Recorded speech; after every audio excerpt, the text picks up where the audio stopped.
Baik, di sini saya akan menyampaikan tujuan pembelajaran. Pertama, merubah persepsi lama tentang sumber daya manusia yang administratif menjadi strategis. Kedua, menetapkan tujuan utama sumber daya manusia untuk mendorong hasil bisnis. Yang ketiga, mengidentifikasi pengungkit sumber daya manusia dengan penyelarasan strategis, optimasi bakat, penghematan biaya, peningkatan produktivitas, dan peningkatan hasil. Keempat, menggunakan metrik yang berfokus pada dampak bisnis, bukan hanya aktivitas internal. Yang kelima, memposisikan sumber daya manusia sebagai mitra strategis bisnis. Sumber daya manusia telah dipandang sebagai fungsi pendukung lapis kedua selama beberapa dekade. Pada tahun 2005, menurut Kate Hammonds dalam sebuah artikel berjudul "Mengapa Kita Membenci Sumber Daya Manusia?", mengutarakan bahwa pandangan bahwa sumber daya manusia seringkali menjadi penghalang, terlalu berorientasi pada proses, tidak berfokus pada kebutuhan bisnis, dan kurang memiliki bakat visioner. Ada beberapa alasan untuk ulasan yang kurang positif ini. Yang pertama, HR adalah profesi yang relatif baru. Kedua, memang benar bahwa HR memiliki barisan administratif. Pesan yang diharapkan adalah bahwa sumber daya manusia dapat membuat perbedaan besar dalam organisasi, terutama karena pasar bergeser ke arah inovasi, ketangkasan, kolaborasi, dan kemitraan global yang menguntungkan. Kemudian selanjutnya ada nilai tujuan yang jelas dan terartikulasi. Selama bertahun-tahun, SDM dikenal dengan banyak nama. Pada pergantian abad ke-20, SDM diberi label hubungan industrial, kemudian istilah ini berubah menjadi personel, administrasi, hubungan manusia, sumber daya manusia, modal manusia, dan operasi sumber daya manusia. Perubahan nama ini tidak diragukan lagi mencerminkan kekuatan pasar dan tuntutan kepemimpinan yang berbeda pada masa itu. Tetapi tampaknya juga menunjukkan profesi yang tidak yakin dengan tujuan dan misi intinya. Suatu profesi seperti SDM terdiri dari komunitas profesional yang memiliki banyak karakteristik organisasi. Satu profesi memiliki budaya, seperti halnya negara dan perusahaan. Suatu profesi memiliki cara menjalankan bisnis dan membuat keputusan yang membedakan mereka yang berada di dalam profesi tersebut dari mereka yang berada di luarnya. Suatu profesi memiliki standar dan kredensial yang menyediakan jalur untuk pembelajaran dan pengembangan lebih lanjut.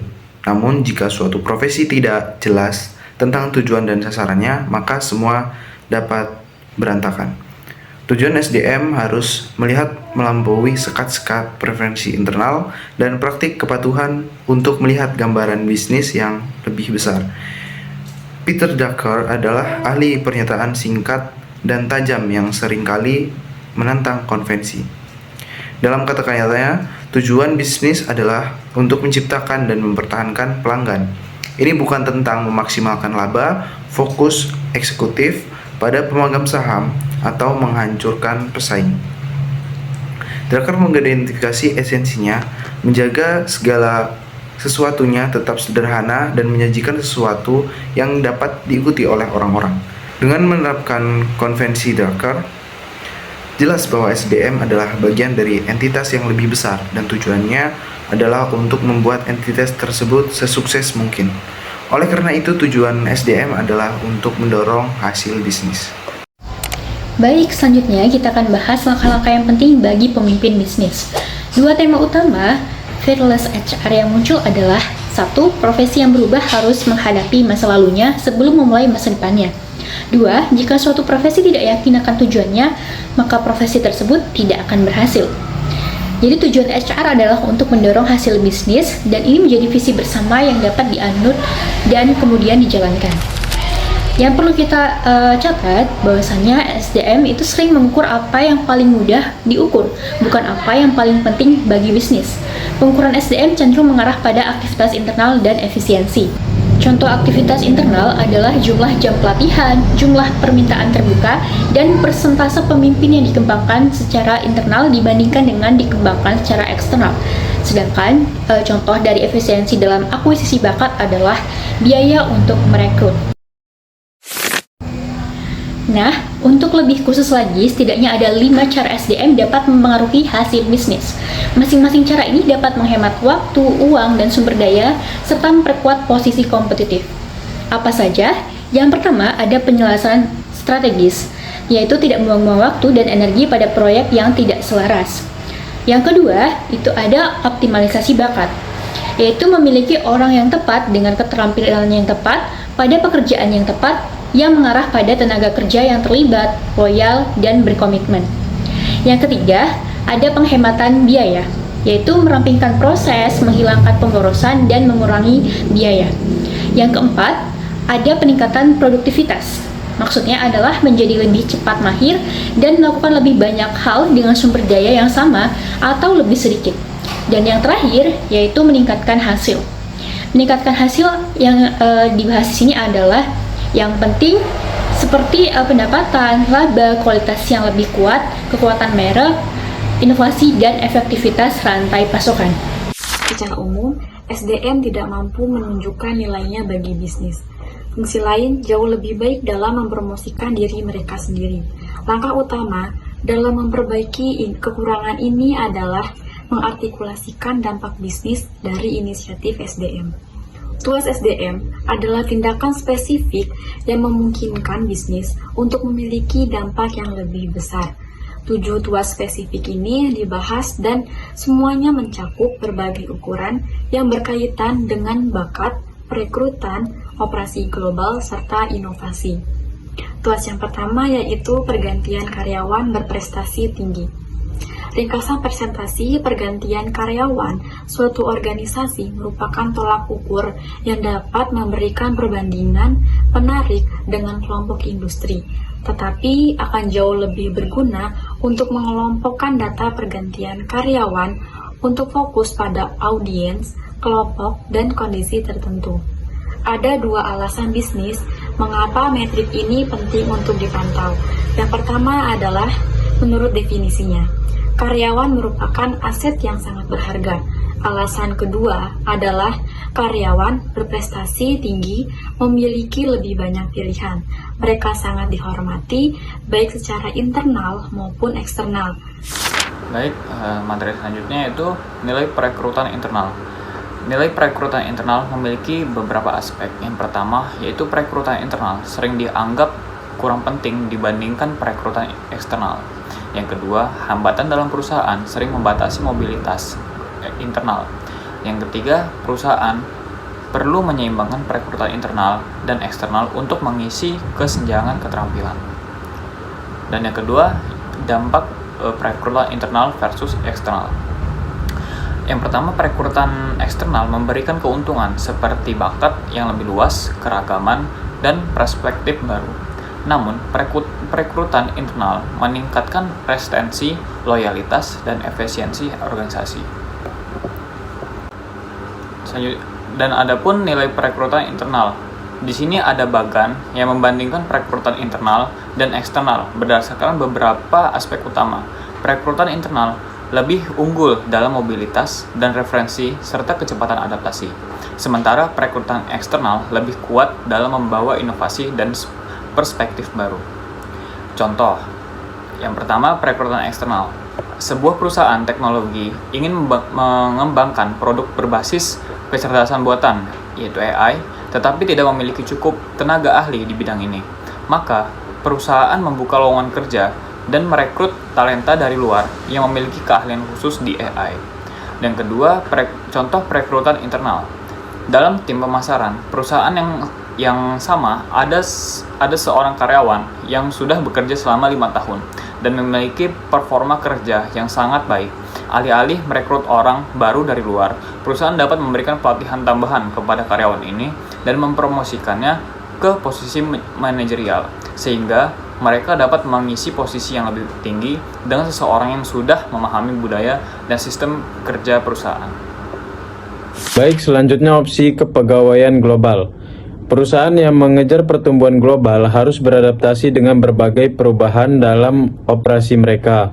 Boeing adalah contoh perusahaan yang pendapatan globalnya telah melampaui pendapatan domestik sejak 2011. Fokus pasar kini bergeser ke negara-negara berkembang seperti Meksiko dan Indonesia. Nah, meskipun bridge tetap penting bagi perusahaan untuk menyesuaikan tenaga kerja mereka dengan distribusi pendapatan geografis dan membangun kemampuan lokal. Lalu selanjutnya ada 3 pilihan staf untuk lokasi global. Yang pertama itu bisa warga negara setempat, lalu yang kedua warga negara ketiga, lalu yang terakhir bisa ekspatriat. Baik, materi selanjutnya yaitu biaya lowongan jabatan kunci. Metrik perekrutan yang sangat populer adalah waktu untuk mengisi lowongan. Waktu untuk mengisi lowongan dimulai saat lowongan diumumkan, sedangkan ukuran yang serupa, waktu untuk merekrut dimulai saat kandidat dihubungi dan diakhiri saat ia akhirnya dipekerjakan. Setiap ukuran memberitahu sesuatu yang berbeda tentang proses perekrutan, tetapi keduanya merupakan ukuran efisiensi. Langkah-langkah efisiensi seperti yang kita lihat penting untuk dilacak, tetapi langkah-langkah itu sendiri tidak lagi cukup. Misalnya mungkin saja ada praktik perekrutan yang sangat efisien tapi tidak meningkatkan bisnis sama sekali. Ada 2 faktor penting dalam membuat perhitungan biaya untuk posisi kunci yang kosong. Yang pertama adalah penekanan pada peran kunci. Semua pekerjaan tidak sama dalam nilai strategisnya bagi organisasi. Dalam perencanaan tenaga kerja, peran yang berbeda atau kelompok pekerjaan disegmentasikan dan segmen teratas biasanya mencakup 10-15% dari peran perusahaan yang memengaruhi strategi dan atau diferensiasi kompetitif. Peran-peran ini bersama dengan posisi kepemimpinan adalah yang harus dihitung. Pekerjaan komoditas dan non-kritis dibutuhkan untuk menjaga perusahaan tetap beroperasi, tetapi tidak penting untuk proporsi nilainya. Mengingat beban kerja yang berat dari sebagian besar perekrut akan lebih berguna untuk fokus pada subset pekerjaan yang benar-benar membuat perbedaan dan akan menjadi risiko bagi perusahaan jika tidak diisi dengan kandidat yang sangat baik.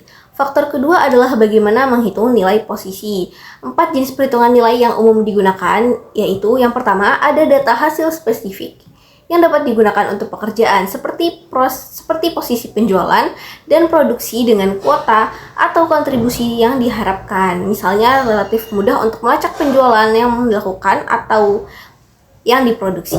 Yang kedua, jika tidak ada data hasil spesifik posisi, variabel proksi pendapatan per karyawan dapat digunakan. Yang ketiga, gaji karyawan merupakan ukuran proksi untuk nilai yang diberikan. Dan yang terakhir, pengganda gaji juga dapat diterapkan, biasanya berkisar antara 2 hingga 7 kali. Materi selanjutnya akan dilanjutkan oleh rekan saya. Baik, selanjutnya kita akan membahas tentang level 5, yaitu produktivitas berdasarkan tingkat keterlibatan. Yang dimana keterlibatan karyawan ini sangat penting pada suatu produktivitas. Dapat kita lihat dari studi yang menunjukkan bahwa karyawan yang sangat terlibat 22% lebih produktif daripada yang hanya terlibat. Sementara yang kurang terlibat bekinerja di bawah standar hingga 45%. Dari perbedaan yang kita lihat, keterlibatan ini dapat berdampak besar pada keuntungan perusahaan dengan perkiraan kerugian hingga 350 miliar dolar akibat rendahnya keterlibatan pada karyawan. Kerja mencapai keseimbangan yang tepat. Pusat retensi bakat memperkirakan bahwa sepertiga dari karyawan yang secara aktif tidak terlibat dapat dikerahkan lebih produktif setelah tindakan korektif. Di sisi lain, kinerja buruk yang terus berlanjut, terutama yang berkaitan dengan sikap dan perilaku, dapat sangat memotivasi bagi semua yang terlibat. Keseimbangan yang tepat sangat penting. Kesempatan kedua yang wajar diperlukan bagi banyak dari kita, tetapi kerangka waktu, akuntabilitas, dan standar harus ditetapkan. Biaya organisasi, terutama untuk tidak melakukan apa-apa, sangat tinggi dan tidak dapat diterima. Selanjutnya, inovasi. Kemampuan untuk berinovasi bisa dibilang adalah raja dari hal-hal yang tidak berwujud. Tidak ada yang lebih penting di dunia yang berubah, di mana seluruh industri tidak hanya dapat terganggu, tetapi juga menghilang dalam sekejap. Pelajaran dari praktik terbaik dan penelitian adalah bahwa inovasi lebih mungkin terjadi ketika yang pertama, keragaman sudut pandang dan perspektif yang sangat penting. Yang kedua, tim yang heterogen, homogen, dan berpartisipasi. Tim yang ketiga, kegagalan dan risiko dapat diterima dan bahkan didorong. Yang keempat, tim menciptakan keamanan psikologis bagi para kontributor. Yang kelima, ide-ide baru dihasilkan di mana disiplin tradisional seperti fisika dan biologi atau psikologi dan ekonomi bertabrakan. Yang keenam, program inovasi dari bawah ke atas meminta ide dari siapa saja. Yang ketujuh, ruang kerja dirancang sehingga kelompok yang berbeda dapat berinteraksi dan dapat terhubung. Yang kedelapan, orang-orang yang lebih dekat dengan pekerjaan atau proses yang sebenarnya memiliki ide yang lebih baik daripada mereka yang jauh dari situasi tersebut. Yang kesembilan, inovasi seharusnya bukan hanya milik kantor atau jabatan tertentu, tetapi seharusnya menjadi pekerjaan bagi semua orang. Sumber daya manusia pengganda kekuatan. HR memiliki berbagai cara untuk meningkatkan hasil bisnis, seperti menyelaraskan strategi, mengoptimalkan talent, menghemat biaya, dan meningkatkan produktivitas. Semua ini bergantung pada karyawan yang kompeten dan termotivasi. HR berperan besar dalam menciptakan lingkungan yang mendukung pertumbuhan talent dan inovasi. Dengan perannya sebagai penggerak utama, HR tidak hanya berdampak pada individu, tetapi juga pada tim, departemen, hingga seluruh perusahaan. Berdasarkan materi yang telah disampaikan, adapun kesimpulan pada chapter ini adalah HR terus berkembang dengan memahami sejarah dan menetapkan praktik terbaik. Tujuannya adalah untuk membantu bisnis sukses dengan meningkatkan keuntungan, mengurangi biaya, dan menciptakan keunggulan kompetitif.